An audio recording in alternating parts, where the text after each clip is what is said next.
على النبي محمد صلوا على النبي محمد.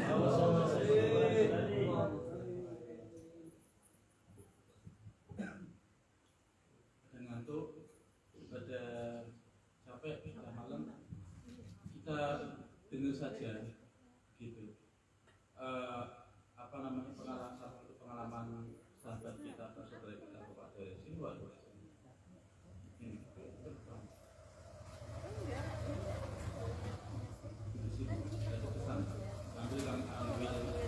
Ambil ya mic-nya, bukan kameranya. Jadi malam Jumat lalu sudah diceritakan di sini, ketika kita baru mau majlisan, tiba-tiba di depan saya ini semua air, dalam semua di dalam air. Lalu apapun yang kita ingat, satu ilmu apapun yang kita ingat tentang usia kita, maka hal itu cukup untuk menyelamatkan kita, agar kita ke atas, untuk menyelamatkan kita. Terus diceritakan bagaimana kejadian akhir zaman yang begitu mengerikan. Dan hari Minggu malam, Sabtu malam Minggu, Minggu malam, Sabtu malam Minggu, Sabtu malam Minggu, itu Pak Doris mengikuti vlog seperti apa yang diceritakan di majelis. Biar beliau cerita sendiri, biar kalian mendengarkan sendiri, karena apa yang kita sampaikan itu bukan sesuatu yang mengada-ngada. Begitu. Monggo Bapak Doris, kasih salam dulu. Assalamualaikum warahmatullahi wabarakatuh. Mohon izin saya untuk menceritakan apa saya. Jadi waktu malam Minggu itu kita berdua datang ke Surga Cemilan Jakarta ngaji sama Syekh kita, sama Ki Ahmad, bersama Mas Fani, Mas Alvin, sama Pak Muin. Pulang dari situ sekitar jam 3:30. Sampai rumah kita tidur sebentar. Pas lagi tidur itu tahu-tahu saya mimpi istri saya sedang ngobrol. Ngobrol enak-enak, tahu ada gemuruh Pak. Gemuruh itu luar biasa dahsyatnya. Pas saya nengok ke belakang itu ada lahar api. Lahar api yang tingginya luar biasa dan menyala-nyala. Nah situ saya langsung lari, terbirit-birit, lari kencang mungkin. Gimana caranya buat saya ini selamat dari lahar api tersebut. Itu larinya luar biasa kencangnya dan nggak mikir apa-apa, samping kanan kiri yang ada depan saya terjang untuk menyelamatkan diri saya itu. Begitu saya lari, saya nyebur. Pertama itu di got itu airnya hitam, banyak material.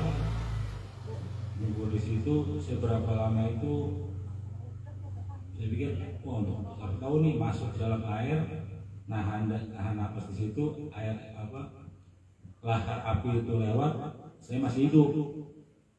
Nah berapa lama? Ingat tuh, udah lewat kali ya nih. Lahar api itu saya bangun, udah keadaan udah aman tuh, udah lalu lantang, semua itu udah parah keadaannya. Begitu saya lari lagi, binatang-binatang dari bawah itu keluar mengejar semua orang yang ada di bumi itu, di tempat itu, di tanah itu. Semua orang berlari-larian menyelamatkan diri. Begitu juga dengan saya. Begitu lari sekecil mungkin saya nyebur lagi, saya orang makhluk tanah itu udah dekat banget sama saya. Akhirnya saya nyebur ke sumur, saya lihat sampai ke atas, masih ada lah itu binatang ya. Terus saya lihatin berapa lama, makin dekat saya ingat sesuatu.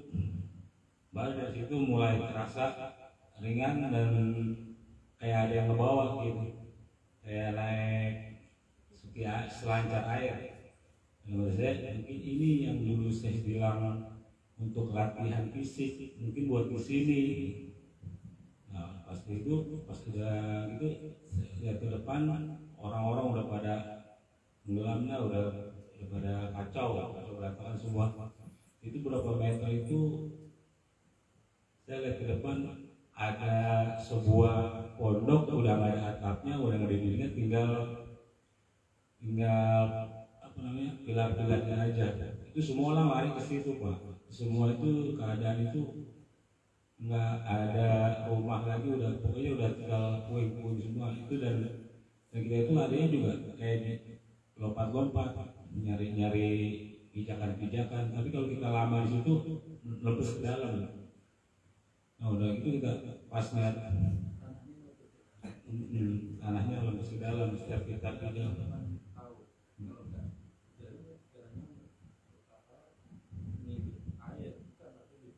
Iya.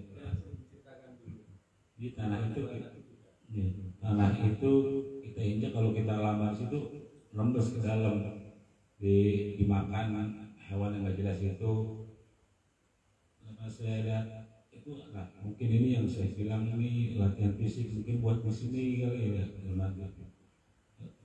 Udah berapa lama saya melihat di depan, nah ada sebuah pondok nih yang bisa buat menuduh, udah biarin aja itu nggak ambles gitu. Ada di depannya itu ada tinggal pilar doang Pak di situ Pak. Dan di situ saya lihat ada Mas Paujan membagikan kurban.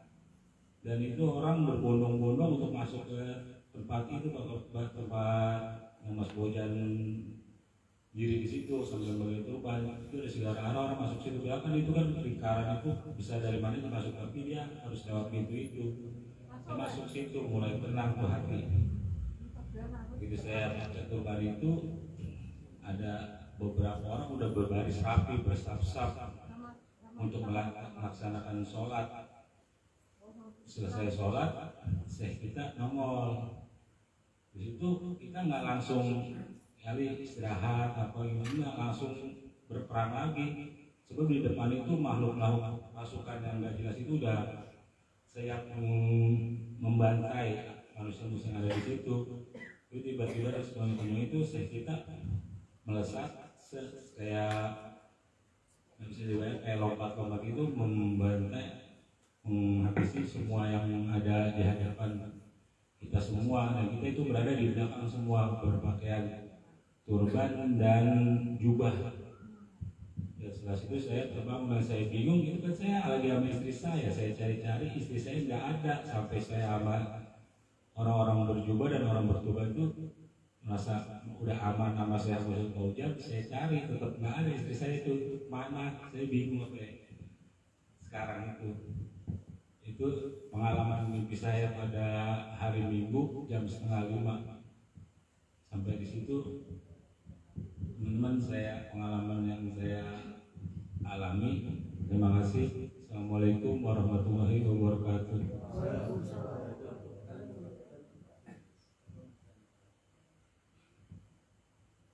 Kalau yang tadi pertama itu ada tujuan nggak?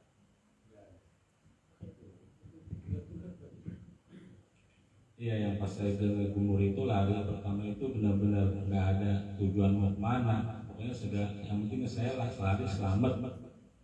Nah pas saya sampai nabrak, menerjang apa yang ada di depan kita itu kita terjang semua. Dan nggak ada pikiran samping saya siapa nggak ada, menyapa siapa nggak ada. Di sini nggak ada untuk menyelamatin orang pun nggak ada. Pokoknya di situ gimana caranya kita selamat, gimana kita bisa menghadapi waktu itu. Itu yang kemarin malam Jumat diceritakan. Itu yang kemarin diceritakan di sini.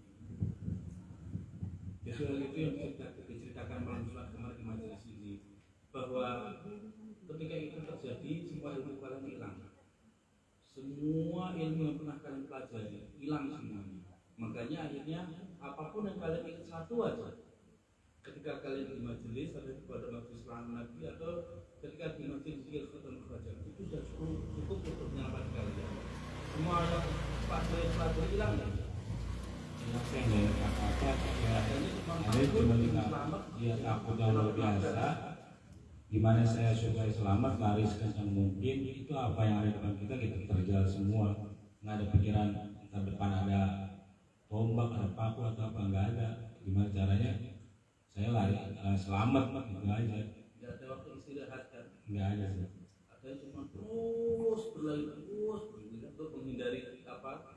udah air, kalau nggak api, kalau nggak serangan hewan-hewan yang memburu, kalau nggak pasukan dajjal yang aneh-aneh itu kan. Masya Allah. Itu belum menggunakan kekuatan spiritual, masih pakai fisik kan. Ada anjuran-anjuran kan. Itu ya pas kekuatan itu yang pas saya ada di sumur bilang sesuatu Udah mulai sesuatu yang pernah dipelajari itu di majelis atau di pondok majelis atau di majelis project kan, baru mulai terarah, baru mulai ringan dan terarah dan ada tujuan. baru badannya mulai enteng gitu kan. Akhirnya ketemu kan. Iya. Nah, kenapa kalau ketemu Mas Fauzan? Pada itu kan itu banyak. Ini yang tak ceritakan dari itu. Nanti ribuan orang itu akan bodong-bodong itu ingin jadi orang masjid salah Nabi. Itu maksudnya. Banyak orangnya nih kan dari berbagai macam arah kan. Nah terus di situ kan banyak pintu. Kenapa kok harus keluar pintu depan? Kok yang ada masuknya? Itu maksudnya ada bahwa masuknya adalah khadim, seorang khadim kita. Lo itu ambil sahna kalian, begitu. Jadi ambilnya kalian ya ustaz khusus Mas Fauzan ini. Artinya ustaz itu harus melalui beliau itu.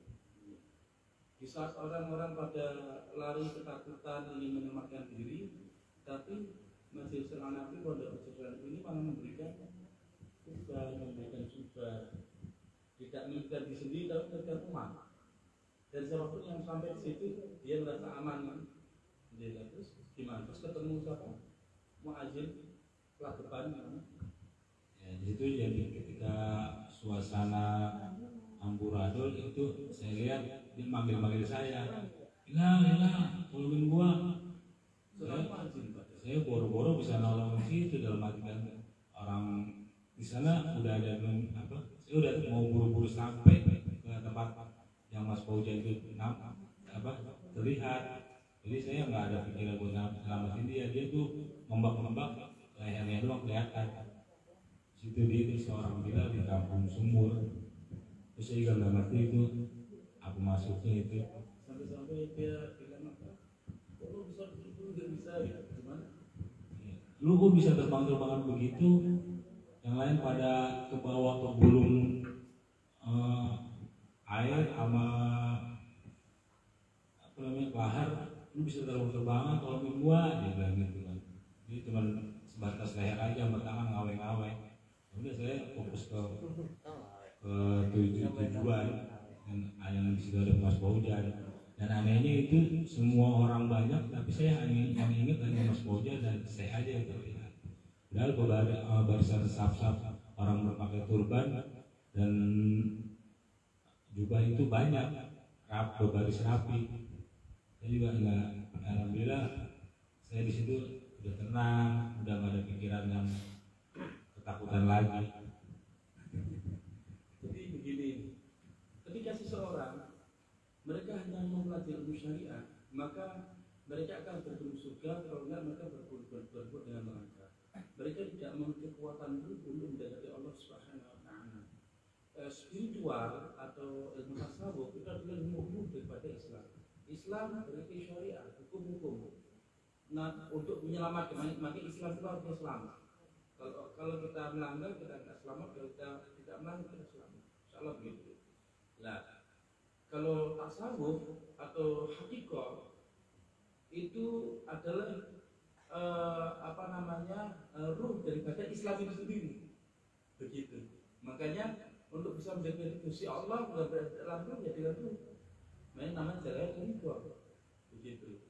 Nah, kenapa kok terus bisa terus tetangganya kok nggak bisa? Walaupun seorang muazzin, karena tetangganya yang mempelajari syariat, maka dia tetap ikut hukum-hukum yang berada di dunia ini. Kalau orang kena banjir kecenderung laut pasti tenggelam. Kan syariatnya begitu. Kalau Pak Ades kalau nggak bisa tenggelam, karena Pak Ades memakai hukum hakikoh. Begitu. Di saat orang pada tenggelam, Pak Ades diangkat oleh Gusti Allah. Karena memiliki seorang pembimbing atau guide, maka memiliki suatu tujuan dan dia tenang karena aku ada pembimbingku. Jadi itu seperti itu. Dan terus kenapa kok orangnya kok cuma tinggal kepalanya toh? Kok nggak tenggelam full? Karena dia seorang muazzin. Dia biasa Allahu Akbar, Allahu Akbar. Jadi Allah itu tidak tega untuk membuat kepalanya tenggelam, tapi dia juga tidak bisa lompat-lompat atau terbang seperti Pak Dures. Kenapa demikian? Karena hanya mempelajari hukum-hukum syariah. Ketika kalian hanya mempelajari hukum-hukum syariah, maka pikiran kalian akan selalu diikuti oleh rasa takut. Terus kalau kalian banyak beribadah akan merasa lebih dari yang lain, itu syariat. Begitu. Nah, atau kalian jadi seorang close minded ketika kalian jadi orang yang berilmu dalam agama ini. Nah, makanya dibutuhkan ilmu hakikah atau tasawuf atau ilmu ruh atau ilmu hati itu untuk melembutkan syariah yang kalian pelajari. Begitu. Jadi supaya syariah itu memiliki ruh. Kalau syariah memiliki ruh, maka perasaan kalian akan kalian dahulukan. Rahmat itu kan didahulukan sebelum hukum syariah itu kalian terapkan. Begitu. Jadi seperti itu. Maka Gusti Allah itu rahmatnya mendahului daripada murka beliau, itu maksudnya. Yaitu kajian Nabi Muhammad Sallallahu Alaihi Wasallam. Nah, makanya di saat seperti itu, kira-kira ada nggak kita berleha-leha? Nggak ada sih. Adanya cuma nggak ada waktu untuk sedikit pun sesuatu yang sia-sia kan? Iya, terus kan gitu. Iya, kirain udah ketemu Mas Paujan, ketemu barisan orang berturban, udah mulai ngobrol-ngobrol, jadi gimana nih? Ternyata mulai mengenali, oh sia-sia enggak, ternyata setelah itu kita langsung berperang lagi. Iya kan? Akhirnya sami'na wa ata'na, dengarkan laksanakan. Iya. Inilah kenapa di dalam ilmu tasawuf atau syariat, kenapa para syekh guru-guru kita, mereka itu selalu bisik-bisik. Makanya tadi ketika di toko kita diceritakan, ketika kalian tidak menepati janji kalian, atau ketika kalian berbicara tapi tidak kalian lakukan, maka itu membuat kekuatan tubuh kalian itu rusak. Kekuatan tubuh itu untuk hidup di dunia ini supaya kita lebih tenang menghadapi kenyataan, untuk hidup di masa Nabi alaihissalam jika Dajjal muncul, supaya seperti yang tadi Pak Dores alami, untuk kita hidup di akhir untuk bisa melewati sirat mendekat Gusti Allah. Lah, kalau kita berbicara tapi tidak kita lakukan atau tidak kita tepati, itu secara hakikah, secara tasawuf, secara ilmu hati, itu kekuatan spiritual kita akan rusak. Begitu. Makanya biasanya kalau kita begitu, biasanya dua kemungkinan. Kita ini akan mencari alasan untuk menutupi kesalahan. Kalau enggak, kita akan membangun benteng yang tinggi, yaitu dengan kemarahan, supaya orang tidak bisa mengkritik kita. Begitu. Nah, di dalam ilmu hakikat atau ilmu tarik atau ilmu tasawuf itu memang ilmu hati. Jadi memang itu yang malah akan dibedeli. Begitu. Karena itulah pertahanan itu. Kalau kalian hanya mempelajari ilmu syariah, mungkin hal itu mungkin dianggap wajar, oh ini. Tapi kalau di dalam ilmu hakikat, enggak, itu sesuatu yang tidak baik. Begitu. Makanya apalagi ketika kita berbicara kepada guru kita, misalnya pembimbing atau syekh kita, terus kita berani menceritakan sesuatu berulang, nah itu kita harus lakukan. Begitu. Jadi jangan anggap guru kita ini seperti teman kita yang karena mentang-mentang mereka itu orangnya sangat rendah hati ya, karena setiap wali itu kan mereka kan rendah hati kan sampai mereka itu pundaknya itu di bawah kaki kita, karena tugas guru itu ngangkat kita semua, makanya rendah hati sekali. Nah, tapi terkadang kita ini tidak tahu diri, kita malah menyepelekan, anggapnya itu bahwa guru-guru kita, wali-wali kita karena rendah hati, dikali kayak teman yang ada kamar, dia nggak bisa. Begitu. Makanya nggak ada wali yang bertoleransi dengan hal seperti itu. Karena apa? Ketika para wali itu atau kasih Gusti Allah itu yang biasa disiplin dalam syariah dan mereka disiplin dalam hakikah, mereka begitu, maka mereka akan mengorbankan orang bersama mereka. Begitu. Karena jahat mereka rusak dan orang juga rusak. Akhirnya apa bedanya ikut dihukum dengan Ya kecuali apa bedanya mempelajari syariat dengan tidak mempelajari syariat? Kalau misalnya seperti itu ya, maksudnya seolah tidak ada adab atau adab asal atau respect antara kita dengan guru kita. Ya kalau gitu tidak diperkenalkan dalam ilmu, karena anggapnya gampang, wong sesama teman kan misalnya gitu. Kayak misalnya nih Pak Doles dengan Pak Parmen kan orang-orang itu masih sama kan, gitu. Jadi Pak Doles walaupun ngomong sesuatu ilmu yang tinggi, Pak Doles nganggap biasa aja, karena apa? Oh teman, jadi nggak ada ketegangan. Gitu. Tapi kalau kita memiliki respect atau hormat, itu kita akan memiliki ketegangan lebih besar. Tandanya apa? Kita akan lebih humble lagi, lebih hadap lagi, begitu. Jadi itu seperti itu. Makanya dulu saya ketika di Zawiyah hampir 20 tahun itu, walaupun saya bersama syekh saya, tapi setelah kemudian syekh saya, seolah itu pertama kali saya bertemu dengan seorang syekh saya. Itu rumus yang betul tidak pakai. Maka saya tidak pernah menyepelekan apa yang syekh saya itu sampaikan maupun yang dia perintahkan. Begitu. Kalau ingin ilmu itu masuk ya, ilmu itu merasuk, ilmu itu membawa keberkahan dalam hati kita ya, menguatkan jiwa kita ya. Karena kalau kita belajar atau kita ikut toriko itu sensitif. Kalau kita tidak mau membuka hati untuk menerima kekuatan itu, lah nanti kita nyesel di akhirat. Kecuali kalau orang di dunia ini tidak ikut sekolah spiritual atau toriko, wajar mengumumkan tidak ngerti. Tapi kalau kita itu dalam sekolah-sekolah spiritual itu sangat sayang sekali, dan kita menyesal di akhirat. Jadi itu seperti itu.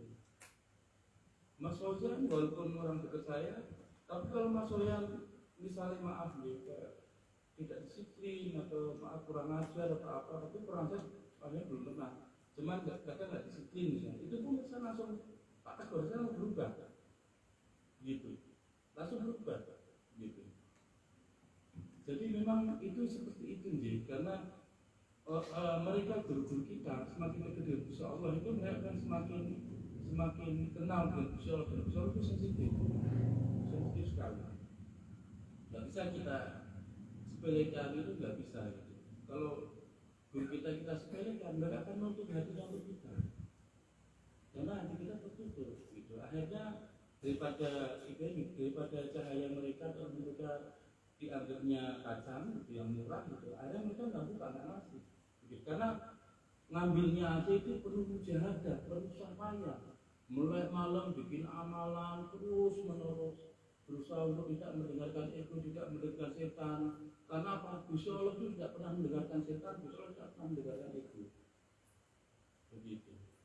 Nah terus makanya mereka tidak senang kalau kita ini memajukan ego. Mereka tidak akan senang dan tidak berkenan gitu. Karena mereka tidak seperti kita, tidak seperti itu gitu. Jadi seperti itu, makanya kita semua di sini belajar. Nanti pas hal itu terjadi gitu, paling syekh kita hanya memberitahu bahwa ini waktu yang telah tiba. Tapi masalah kalian bisa mencapai guru-guru kita itu terserah kalian, begitu. Terus pas tempur gimana? Pas tempur itu di situ nggak pakai kekuatan yang ada di dunia ini kayak pedang, cuman gitu-gitu aja, tangan aja sih, dan hancurnya jelas, gitu. Dan saya sendiri Pak. Sendiri. Coba Mas. Kalau kayak film megaloman. Dan yang saya bingung itu harinya dibilang pagi atau siang nggak panas, dibilang malam tapi nggak gelap. Saya bingung. Harinya waktunya seperti apa? Itu pagi tapi nggak panas, siang nggak panas, malam tapi nggak gelap, bisa kelihatan semuanya.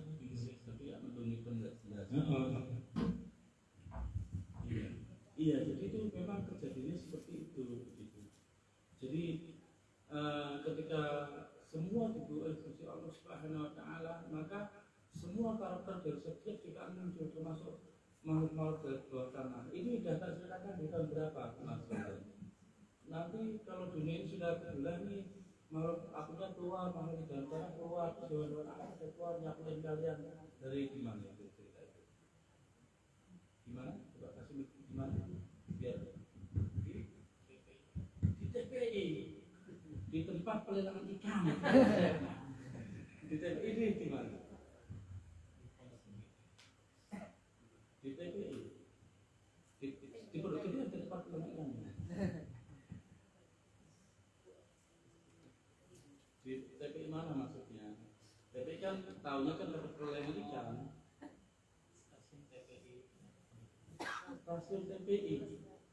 Setahu aku itu stasiun Sawang, stasiun Jatung, stasiun Tambun, stasiun Negara, memang ada stasiun TPI.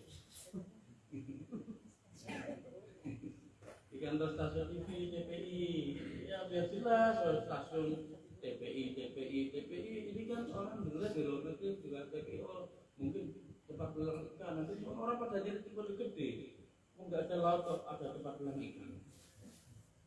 TPI stasiun, orang yang gubernur stasiun TPI mau kereta jam berapa ya nggak ada. TPI itu maksudnya itu Televisi Pendidikan Indonesia seperti jelas. Jadi seperti itu. Terus dulu apa yang diceritakan, sekarang ada kejadian tinggal satu lagi, dicip apa dulu? Cuma dulu cerita apa pertama? Dulu pas masih majusan di stasiun TV TPI, setelah kita keluar dari sini, saya bakalan ke rumah masing-masing. Nanti kalau kita keluar TPI, keluar TV, kalian juga keluar karena ini bubar, ingat ya? Terus kita keluar, bubar kan TPI-nya kan, maksudnya bubar kan, dari Pondok Gede lagi kan? Nah terus sebelum kejadian besar itu saya akan mendatangi teman-teman. Ternyata habis bubar dari PPI itu bubar, ternyata kopdar dari majelis. Jadi setiap minggu itu kita majusan di rumah sahabat masing-masing setiap minggu. Nah itu berlangsung hampir 3 tahun. Terus ya setelah itu nanti bakal kita sudah melewati itu, kodar makmum dan ini kan. Jadi kita nunggu di pasar, kalian aja, nggak mau aja. Iya. Jadi tunggu, tapi saya nggak mau gitu kan. Terus ingat ya, nanti kalau Malaysia nasib Bapak, Malaysia akan bergabung di khalifah beliau. Ingat ya? Nggak percaya kan? Oh masa terus 16 tahun kemudian mau haji, bapak Malaysia menjadi khalifahnya beliau sampai ditunjukin sertifikatnya. Gitu. Jadi kalau misalnya kita ini dalam bimbingan para wali gitu, ikuti mereka, jangan mereka ikutin kita. Mereka nggak akan ikutin kita, mereka udah punya guru, punya syekh. Mereka ikutin kita, ngapain ikutin kita orang bangsa gitu kan? Begitu. Artinya apa? Kita harus dengerin mereka, kita harus respect pada mereka, kita harus sampai apa pada mereka, gitu. Bukan mereka yang harus dengerin kita. Emang siapa yang butuh gitu? Jadi seperti itu, jangan kuali. Itu nanti kalau kuali kualat nanti, apa nanti. Jadi seperti itu kan, begitu. Jadi nanti memang, insya Allah. Nanti memang begitu. Kalian akan menggunakan kekuatan itu lewat telapak tangan kalian, telapak tangan kita. Tapi insya Allah itu dibuka nanti kalau udah masanya. Begitu. Sebenarnya fondasinya itu dalam ilmu tasawuf yang kita lagi bareng-bareng belajar ini ada di zikir para wajibkan. Terus nanti selebihnya ada di zikir tadi, amalan harian, yang tadi itu pelengkapnya. Tapi intinya bisa membacakan seminggu sekali minimal. Begitu. Makanya kalau bisa misalnya nih kita sama guru kita dikasih amalan guru kita, yaudah itu ikutin terus amalannya, yaudah ikutin terus. Jadi jangan ambil amalan luar karena itu semua tidak berguna, tidak dipakai nanti. Karena semua ilmu itu membutuhkan pintu membutuhkan kunci. Begitu. Saya sama Syekh, saya tidak pernah mengamalkan amalan lain kecuali dari Syekh. Misalnya punya didatangi wali terus kasih amalan, saya nanti pada Syekh dulu biasanya. Bapak, saya datangi Mbak ini kasih amalan ini gimana? Oh boleh deh, baru saya amalkan. Begitu. Makanya ketika ada orang yang mau memfitnah kita, selalu balik ke mereka sendiri karena tidak ada sesuatu yang kita ajarkan yang sisa, sesuatu yang bid'ah atau inovasi. Begitu. Semuanya sudah dalam koridor. Bahkan terakhir Bismillah 1000 kali, sholat 1000 kali dari Bani As'ad, itu pun saya tanya ke Syekh, Syekh boleh kalau dikerjakan kita semua? Oh tak sekali. Jadi seperti itu. Jadi bukannya saya pribadi atau kita membuat suatu amalan sendiri yang misalnya kayaknya ini zamannya ini paling enak itu amalan ketawa sampai muncrat gitu. Wah, waktu kita semua buka gitu. Karena setiap amalan itu ada pertanggungjawabannya gitu. Di dunia dan di akhirat. Dan seperti itu jadi satu hal, makanya kalau kita punya syekh, udah ikuti syekh kita. Apapun yang mereka sampaikan ikuti. Jangan, kalau bisa genetik spiritual kita ini jangan bercampur dengan sesuatu yang lain, karena ini yang menghambat kita untuk keluarnya kekuatan yang dikirim kepada kita secara maksimal. Begitu. Makanya biasanya kayak orang-orang yang misalnya mereka memiliki banyak syekh atau banyak mursyid, biasanya pikirannya itu belah-belah, akan membanding-bandingkan. Gitu. Mana yang ajaib tak ambil, mana ajaib nggak tak ambil. Berarti mereka itu mengikuti seorang syekh karena keajaiban, bukan mengikuti seorang syekh karena Gusti Allah. Begitu. Jadi itu seperti itu. Jadi nanti insya Allah ada waktunya semua itu akan dibuka semuanya. Begitu. Nah terus dulu tak ceritakan nanti setiap orang ngaji salat Nabi ini menjadi saksi ya. Ini sama.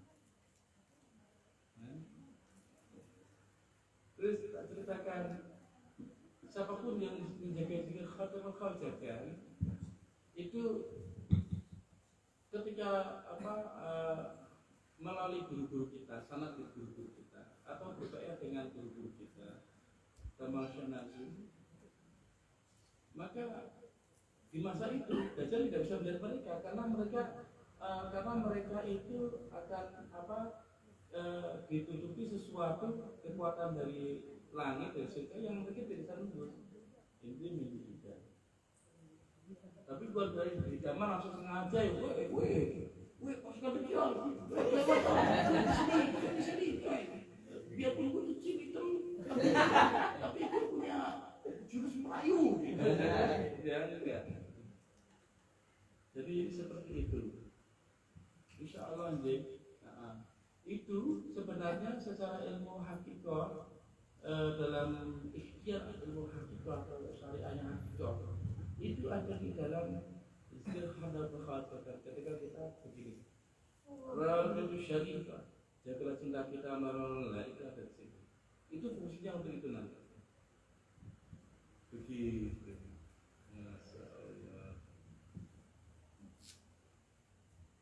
Amburadul semuanya kan. Makanya saya ceritakan kalian, mumpung itu belum terjadi, gitu. Mumpung itu kita hidup dalam situasi yang damai, aman, bersama tulisan, pikiran, ya kan. Gimana kalau itu terjadi? Itu baru dunia mereka zaman atau di hari kiamat. Bagaimana di akhirat ya kiamat yang terjadi nanti pasti bangkitkan lebih parah daripada itu. Ayo, itu api ngejar dari belakang. Nanti api yang kena kepala begini. Nggih, makanya insya Allah kita belajar bareng-bareng gitu. Kita belajar bareng-bareng gitu. Terus kita ganti bareng-bareng, Bismillah, langkah bareng-bareng supaya kita nggak menyesal. Karena saya pribadi ketika masa itu terjadi, insya Allah kalau saya dikasih tahu Gusti Allah, dikasih tahu oleh Syekh, saya hanya mengumumkan ke teman-teman. Ini juga sudah saya ceritakan. Kalau kalian tidak bisa menjangkau pondok di sini, kalian tidak bisa jauh ya. Kalau kalian pergi kemanapun tempat kalian ke Jawa. Makanya beliau tak bilang, tak siapkan satu carrier lebih ya. Tak kasih, tak siapkan carrier lebih itu supaya kalian mulai kemanapun kalian itu bisa tidur. Carriernya itu untuk bawa makan yang mau kalian bawa. Tidak bersama kita, gitu ya. Itu maksudnya, nggak harus bersama kita.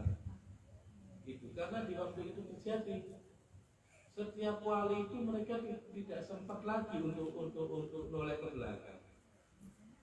Begitu. Jadi kitanya ini harus respect sama mereka. Nah, hal itu memang belajarnya dari sekarang. Bukannya wali-wali Allah, kreasi guru-guru kita ngikutin aturan kita, bukan. Kita harus ngikutin mereka. Kalau mereka suka aturan kita siapa emangnya? Ayo. Ya tidak bisa diterima itu.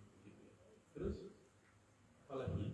Iya, apa yang saya bilang itu benar. Saya kira saya di situ dilengok itu di longok enggak. Iya, enggak. Oh, badan ganteng oh sih enggak. Enggak kayak zaman sekarang kan. Iya. Iya. Kita makan bareng-bareng ayo. Kita nyanyi gede gitu. Kita nyanyi ternyata enggak fokus ke depan mana iya, saya enggak ke belakang. Enggak. Kita hanya ini mau dekat apa mau jauh itu jaraknya. Iya. Jaraknya mau dekat apa mau jauh itu tetap fokus ke depan. Iya kan? Dan yang mau ke belakang. Mau yang ikut mau enggak bodo amat iya, ya. Betul. Tapi yang ikut juga iya. jadi saksi kan. Iya. Wah, saksi. Saya mandra tunai. Ya, situ sih nggak mau belakang nggak satu di belakang nggak di absen di situ gitu lah. Iya kan? Iya nggak di absen. Udah saya ngikutin lah teman-teman ngikutin gitu kan lompat gitu nggak jalan juga lompat dari dan Desember gitu but gitu kan, dan kepala pasukan belajar aja sampai nggak dilihat sampai banyaknya kan di antara burung semuanya kan. iya. Memang dari itu kan tak bilang bahwa orang yang berdekat dengan kita itu pertama adalah memang Mas Soyan, karena Mas Soyan ini kita ngikutinya itu kita gitu. Oh ngikuti aja pas melek sedikit bilang tak marahin lagi, ngikut lagi. Ini tuh yang kuat masa itu kuat. Mas Soyan melek sedikit langsung tak kembali gitu kan. Melek sedikit maksudnya melentang. Udah ngikutin kita masih dengerin yang kabur. Akhirnya bingung. Malah ngambil keputusan seperti yang dihasilkan yang kabur. Ya saya marah enak aja. 2 kali atau sekali atau 2 kali. Pokoknya selama Mas Soyan tak percaya jadi kodim di Masjid Selamat ini, buat kesalahan itu 3 kali kalau salah. Yang sekali itu ngikuti yang kabur, yang satu kali itu ya, yang ketiga ini, yang ketiga gara-gara yang ngambil keputusan duluan. Gitu. Jadi pas ke Jawa udah tak bilang gitu. Apapun yang terjadi kita harus musyawarah, kita harus iuran bareng, karena kita semua nggak punya uang. Uang kas pondok jadi arur-arur. Terus tunggu sampai Jawa sampai pulang kok Mas Soyan kok nggak ngajak. Ya kita itu pas sampai Jakarta pondok masih lagi butuh sesuatu. Nah, coba kemarin kan itu. Iya disuruh setabul itu. Dia bisa masak. Kok masih dengerin? Ya Allah. Dulu juga pernah dari sholat itu kan. Saya udah belanja sayur buahnya itu banyak, ingat nggak kalian? Saya lagi belah lalu saya packing terus Mas Soyan ya suruh nunggu ya. Aku aku tak beli gas dulu, pulang pokoknya beli gas juga ini suruh aku pulang beli gas, pulang beli gas masih sering habis semuanya terus kagak terus Mas Wahyu ini kemana Mas? Udah habisnya dibagi semua. Iya saya. Siapa nyuruh? Disuruh. Ya. Akhirnya ya sudah. Tak ada beneran. Kabur akhirnya. Jadi ya aslinya kelihatan. Terus pamitnya ke Pak Oki. Aku yang jadi imam di masjid. Pamitnya ke Pak Oki. Nah kenapa dulu waktu minta ditunjuk dengan ke kita, minta dikenalkan dengan dia dengan budaya ke kita, tapi lewat dia kabelnya ke Pak Oki. Dipikir Pak Oki bisa beda kabel mas. Ternyata Pak Oki ya gitu saklek lebih parahnya lagi bilang ke Pak Oki sesunggar, lihat nih Pak Oki, gue mau lihat nih masjid tanpa gue mau bisa jalan. Allah ya Rabbi. Padahal kalau guru kalian semua bilangnya apa? Semuanya karena saya, tanpa saya kita nggak bisa apa-apa. Ini karena saya, nggak tahu menakutnya ke kelihatan. Tuh wali-wali Allah itu begitu kuat untuk membaca hati kita hati-hati. Karena Rasulullah dalam Al-Quran mengatakan orang beriman itu mereka memiliki prasangka, yaitu ada prasangka aku atau yang suruh tidurin dengan pandangan itu sih. Alhamdulillah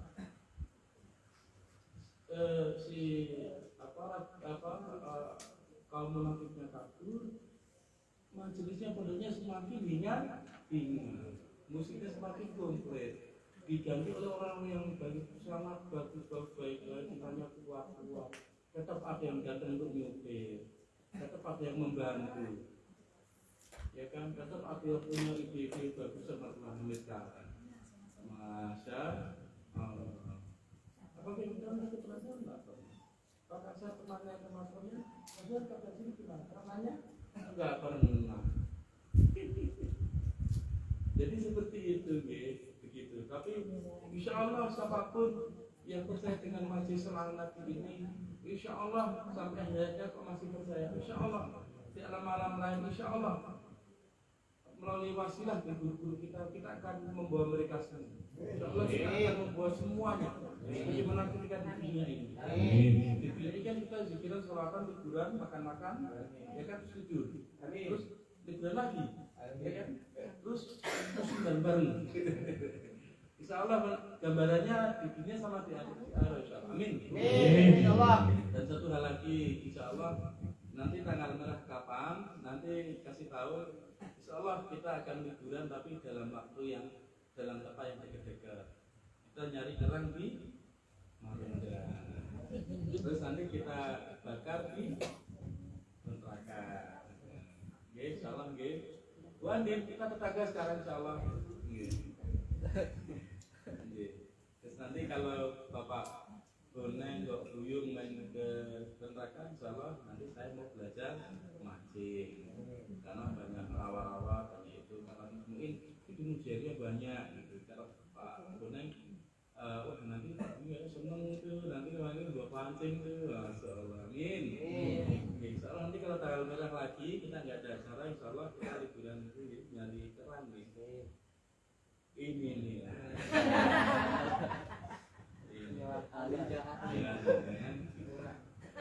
Iya, kan kalau duta corona kan beliau kan, duta apa? Administratif. Jadi kalau ditanya corona apa, kita udah punya duta beliau. Lengkap satu suami istri kan? Apa? Alumni. Duta nyelam ke laut. Makanya itu beliau sengaja kulitnya dibikin asli begitu biar orang tahu bahwa itu penyelam loh.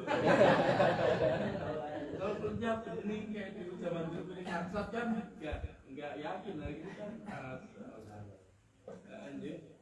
Insya Allah kita akan lanjutkan lagi pada majelis-majelis berikutnya. Hari hari ini kita semua satu sekali dan kita menuju ke belakang. Jadi kita langsung mengalami yang ini di off terus di on. Kalau ada Nabi Muhammad